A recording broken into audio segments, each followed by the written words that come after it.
आज की जो कैबिनेट बैठक है वो कई मायनों में अहम है, क्योंकि सत्र से 2 दिन पहले ये बैठक हुई है जिसमें कि तमाम निर्णय लिए गए हैं।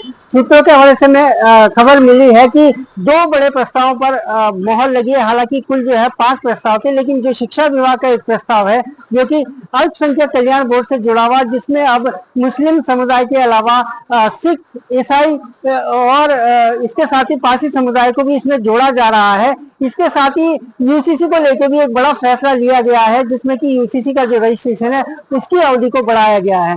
इसके साथ ही जो प्रत्यावेदन विधानसभा के पटल पर रखने वाले हैं, जो अध्यादेश विधानसभा के पटल पर रखने वाले हैं, उस पर भी कई अध्यादेशों पर जो है आज कैबिनेट ने अपनी मोहर लगाई है। बहरहाल कैबिनेट बैठक समाप्त हो चुकी है, लेकिन सबसे बड़ा सवाल अभी भी है कि गैरसैंण में ये सत्र कराया जा रहा है और बारिश निरंतर देहरादून में चल रही है। उसके साथ ही पूरे उत्तराखंड में जो है अलर्ट जारी है। अगले 24 घंटे के लिए सड़कों की स्थिति दयनीय है। ऐसी स्थिति में गैरसैंण में सत्र कराना कहीं ना कहीं बहुत चुनौतीपूर्ण हो सकता है। निश्चित तौर पर देखने वाली बात होगी कि गया गैरसैंण में ही ये सत्र होता है और सरकार इस सत्र को कैसे संचालित करती है। अपने सहयोगी राहुल के साथ मदन सिंह, प्राइम न्यूज, देहरादून। चुनाव आयोग ने इसी नई दिल्ली के नेशनल मीडिया सेंटर में प्रेस कॉन्फ्रेंस कर कहा, हमारे लिए ना कोई पक्ष ना विपक्ष है, सभी राजनीतिक दल जो है हमारे लिए बराबर है। ये ज्ञानेश कुमार का कहना था। लेकिन आपको बता दें कि सीसी ने कहा कि अगर सही समय पे त्रुटि हटाने का आवेदन न हो और फिर वोट चोरी जैसे गलत शब्दों का इस्तेमाल कर जनता को गुमराह किया जाए तो ये सिर्फ और सिर्फ लोकतंत्र का अपमान है।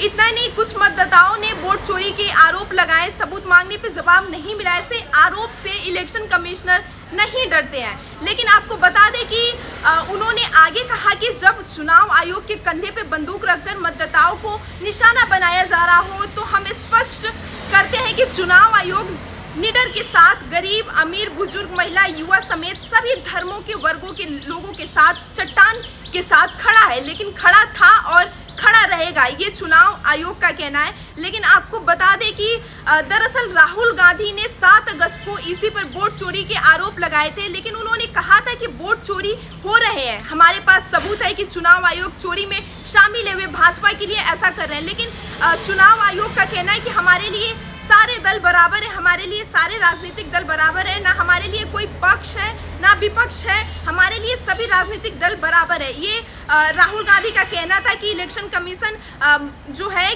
वो बीजेपी के साथ है, वोट चोरी जैसे मामलों में साथ है। लेकिन ऐसा इलेक्शन कमीशन ने कहा कि ऐसा कुछ नहीं है, हमारे लिए सारे दल जो है बराबर है। कैमरामैन सौरभ के साथ दीक्षा, प्राइम न्यूज। चुनावी साल बिहार में वोटर लिस्ट पर बवाल। एसआईआर के खिलाफ बिहार में राहुल गांधी की वोट अधिकार यात्रा आज से सासाराम में शुरू हो गई है।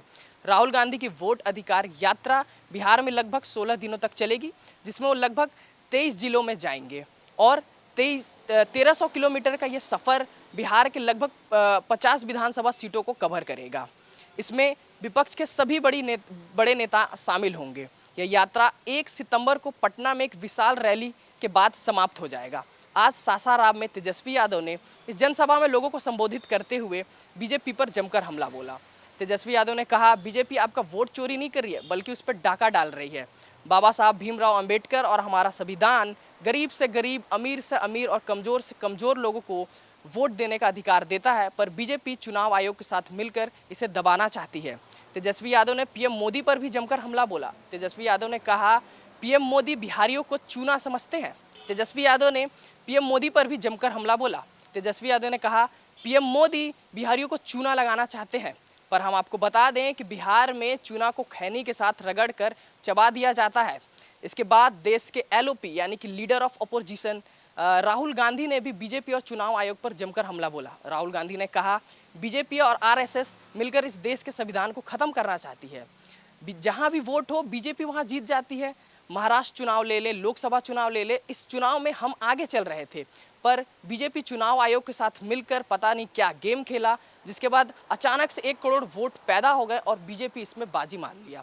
इसके बाद राजद सुप्रीमो यानी कि लालू प्रसाद यादव ने भी बीजेपी पर जमकर हमला बोला।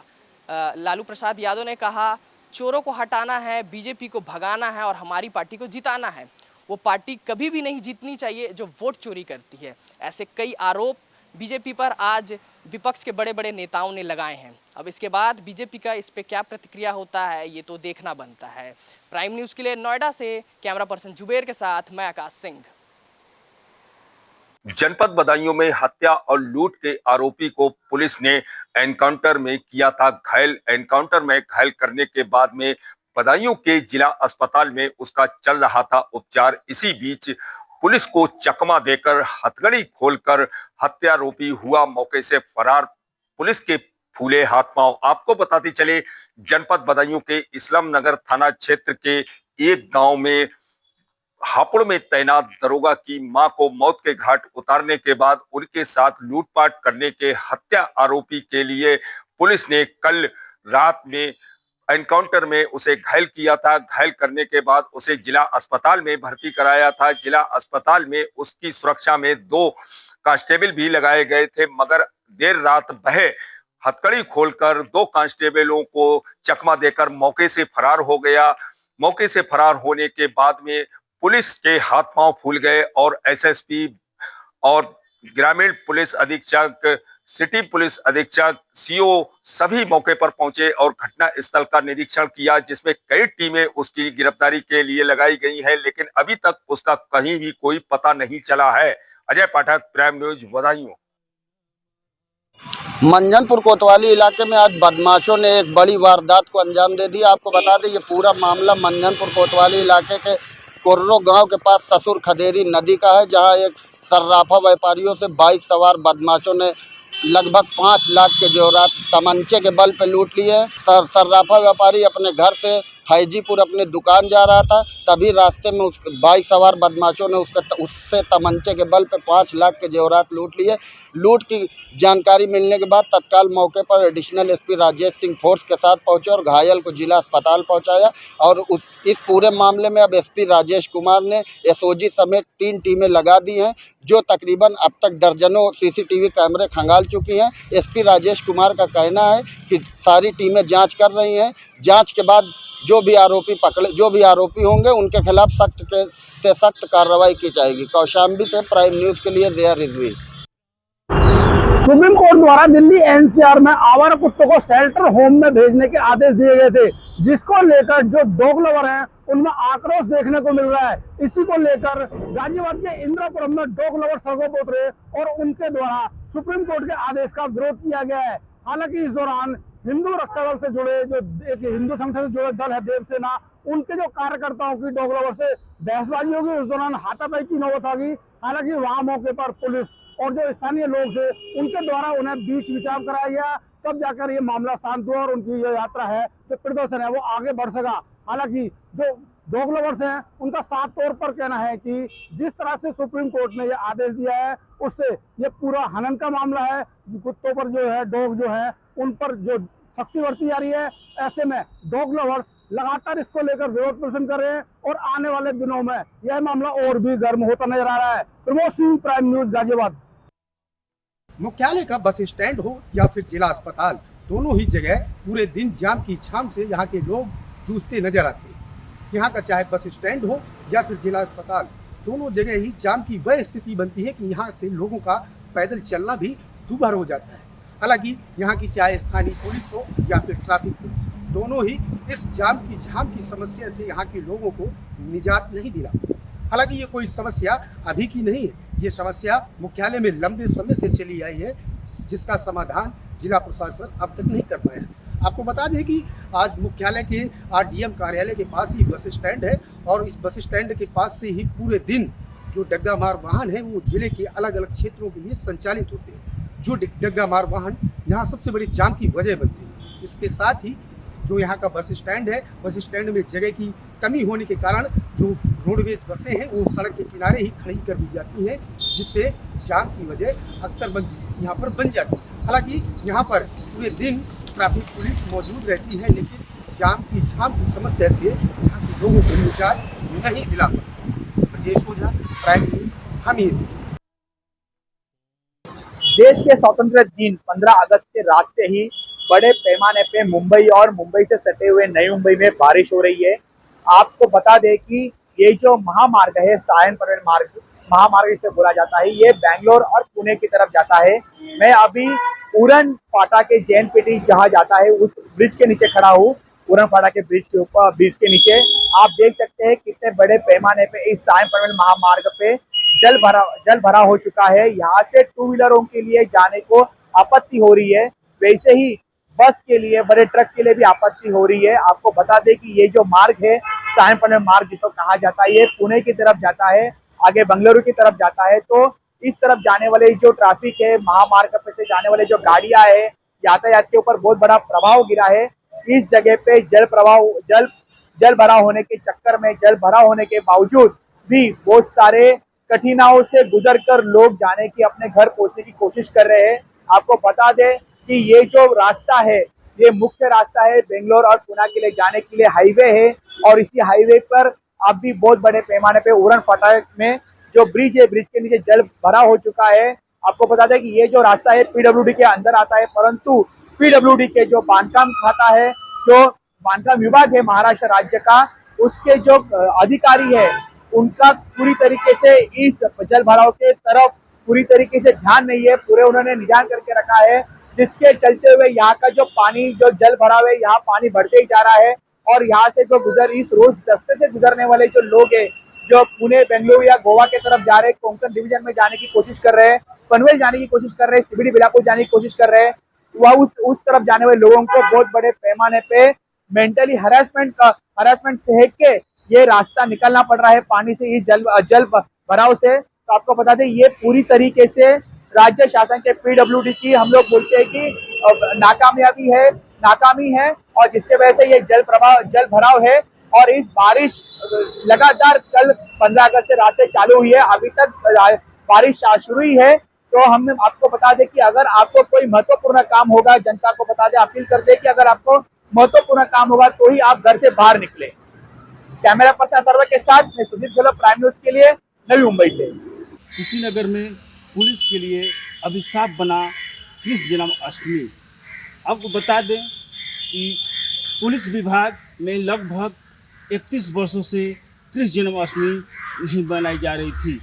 आज पुनः देखा गया है कि 31 वर्ष के बाद पुलिस विभाग में जन्माष्टमी बहुत ही धूमधाम से मनाई जा रही है। आपको बताते चले कि पुलिस विभाग के लिए अभिशाप बना हुआ था कृष्ण जन्माष्टमी। 31 साल पहले बिहार के दस्युओं डकैतों के द्वारा कुशीनगर में आने की भनक लगी थी। उसी पे सारे पुलिसकर्मी कृष्णाष्टमी के दिन धूमधाम से कृष्ण अष्टमी मना रहे थे। जब सूचना मिली कि बिहार के डकैत कुशीनगर जनपद में इस घटना को अंजाम देने आ रहे हैं, तो उसी समय तत्काल कोतवाली पड़ौना और कुबेर स्थान और थानों की संयुक्त टीम रणनीति बना के पहुंची, जहां पे डकैतों की सूचना मिली थी। पुलिस विभाग को पहुंचते ही डकैतों ने देखकर फायरिंग करना चालू कर दिया था, जिसमें 6 पुलिसकर्मी शहीद हुए थे और एक मलाह भी शहीद हुआ था। इसी वजह से कृष्ण जन्माष्टमी पे पुलिस विभाग के लिए काली रात बनी हुई थी। आज देखा गया है कि पुनः पुलिस अधीक्षक संतोष कुमार मिश्रा के निर्देशन में आज पुनः कुशीनगर के समस्त थानों में कृष्ण जन्माष्टमी बहुत ही भव्य से मनाई जा रही है और क्षेत्र के सम्मानित लोगों को बुलाकर प्रसाद भी खिलाया गया है। और देखा गया है कि कुशीनगर जनपद में जहां पूरे शहर से लेकर गांव तक लोग धूमधाम से कृष्ण जन्माष्टमी मना रहे हैं। Umesh Sahni, prime news, Kushinagar. उत्तर प्रदेश जिले के सदर क्षेत्र के आबू नगर रड़ैया में किला स्थित है। उस किले को लेकर 11 अगस्त को एक विवाद हुआ, जिस विवाद को लेकर जिला प्रशासन मुस्तैदी से डट गया। उस विवाद का नतीजा ये रहा कि 1 नहीं, 2 नहीं, 3 नहीं, लगभग अनेकों थाने और जनपदों की यहाँ पर फोर्स की तैनाती की गई। पल पल की खबर जिला अधिकारी से लेकर पुलिस अधीक्षक मौके पर पहुंचकर निगरानी कर रहे हैं। यही नहीं, ड्रोन कैमरे से भी निगरानी की जा रही है। 11 तारीख प्रकरण को देखते हुए जब ये वायरल हुआ कि 16 जन्माष्टमी वाले दिन किले पर पूजा पाठ की जाएगी, जिला प्रशासन को जैसे ही इसकी जानकारी मिली, जिला प्रशासन ने आनन फानन में सब इतनी बैरिकेडिंग लगा दी किले तक जाने वाली सारी रास्ताओं पर, और जो वहाँ के स्थानीय लोग हैं तो उनको जाने के लिए अपना आधार कार्ड दिखाना पड़ेगा। पूरी बैरिकेडिंग इस तरह मुस्तैदी से देखने को मिली कि वहाँ पर कोई भी नहीं जा सकता। यहाँ तक कि मीडिया कर्मियों के लिए भी मनाही कर दी गई। इस किले को और या ठाकुर जी की मंदिर को जिस तरह से विवादों के घेरे में और मुस्तैदी से जिला प्रशासन ने इस पे आग गड़ोई रखी हुई है, कोई भी किसी तरह का अभी तक इस जगह पर विवाद नहीं हुआ, ना ही किसी का जुलूस, ना ही नुक्कड़ सभाएं, ना ही किसी तरह की आवाजाही। यहाँ पर सब कुछ दुरुस्त नजर आया। कुल मिला के ये है कि जिला प्रशासन, पुलिस अधीक्षक और जिला अधिकारी जिस तरह से मुस्तैदी से वहाँ पर अपनी पल पल की जानकारियाँ ले रहे हैं और वहाँ पर जाकर मौके वारदात पे खुद मौजूद होकर सारा नज़ारा और सारी चीज़ें खुद देख रहे हैं। अब सबसे बड़ी बात तो ये है कि जिला अध्यक्ष ने, जिन्होंने ये बात अपने घर पर इस ठाकुर जी के मंदिर को बनाम मकबरा पर खुद पूजा पाठ करी और लोगों को हिदायत दी कि घर पे ही पूजा पाठ करें और किसी तरह का माहौल बिगाड़ने की कोशिश न करे, भाईचारा बनाए रखे। यही अपील पुलिस प्रशासन और जिला अधिकारी बराबर और यहाँ के जो शहर काजी हैं बराबर लोगों से अपील करते नजर आए कि किसी तरह की अफवाहों पे ना जाए। बहरहाल फतेहपुर इस वक्त पूरी तरह से सुकून पर और ख़ास करके किला बनाम ठाकुर जी के मंदिर पर अभी तक किसी की कोई तरह की वारदात सामने नहीं आई।